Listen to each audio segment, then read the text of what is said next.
Portrait. Here's Bette. First of all, it's a very beautiful picture of Mary Pickford, and it's very beautifully painted. She has a sort of a gossamer dress on, and she's very ladylike. She has her hands crossed in her lap, beautiful, serene pose.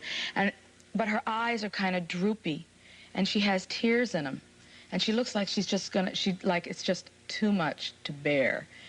And when I saw that, it spoke to me. I thought, you know, well, here's a woman who had really was the queen of Hollywood, yeah, and had privately a very unhappy life.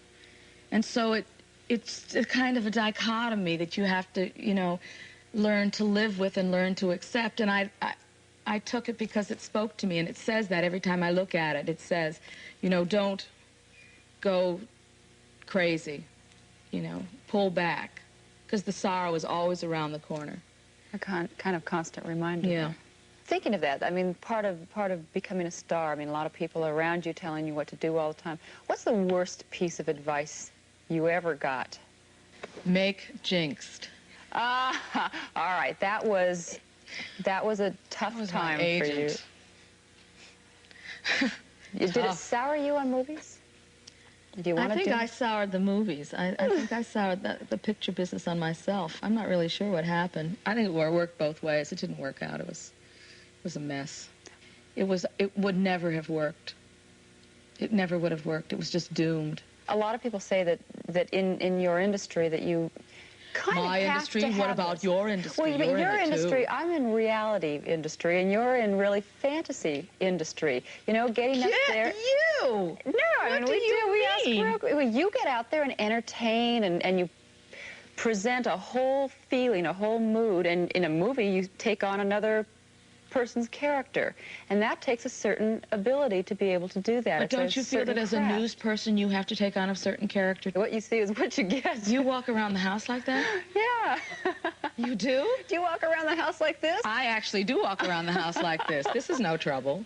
But that, I mean, like suede, wow, nylons. But red hair. That's true, red hair. Well, you know, you come to New York. I mean, not red hair, but red hair. Oh, yeah. Hair. It's almost maroon. Yeah. I'm caught on my dress. It's almost maroon. I like it. I came to New York and I said, I can't be a blonde anymore. Why? I don't know. It's something about being in New York. You just can't be a blonde. No offense, girl. Funny, I didn't notice that. No, I'm saying, I was a blonde for a long time. I know got to where my skin and my hair were the same color. I couldn't tell them apart. You know, I was putting lipstick on my hair. So finally I said, oh no, this really will not do. But you also need change. I get the feeling. Yes, you do. You really do. I do. I'm easily bored. I do like new images and new music and new challenges and new information and new people. I do. You know, I've talked on upswings and downswings for you. Yeah. Where would you say you are on the pendulum right now? On an upswing. Yeah. Feels good? Yeah, it feels great. It feels great. I had a couple of bad moments there after Jinx, but I feel like I'm out of it, and I'm so happy.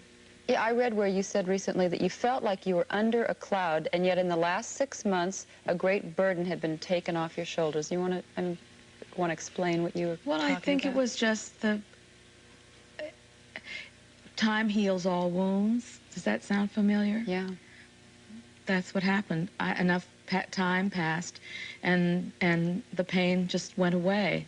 And I looked around and saw that there was still a world, and there were still people doing wonderful, exciting things, and there were still people who wanted to know me, and it was great. You know, it gives you your confidence back. Does not having a success at something disturb you personally? Well, that one did, because it was all the attacks were so personal. Yeah. And I didn't think that I had the strength, and I really didn't have the strength to survive it. I did go under, but I'm back. Yeah. And that really feels good, like, oh, well. Can you sustain that? I mean, in your head? No, I don't expect to sustain it. But that's what's good about having a low point, having those lows, because you know that nothing lasts. You know, as bad as happy as you are today, you know, you're going to hit the low, but and as low as you get, you're going to come out again. So you just have to adjust hit a low again? Of course, don't you? No one has a Not charmed necessarily. life. No, I guess no not. one's life is charmed. Everyone has this and that and this and that. That's the yin and yang of life. You can't have love without hate, and you can't have war without peace, and you can't have peace without war, and you can't, you know what I'm trying to say? It's So life. you accept the lows as a very necessary, probably part of life. Yeah. Well, people really consider you, I think, a sharp, smart cookie, as they say. That's what Andy Warhol said to me, said about me. I was so hurt. Why? He said, she's a smart cookie. You know?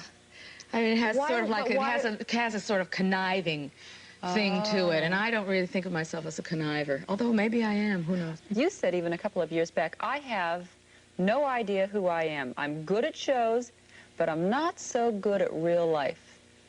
I'm getting better. I am.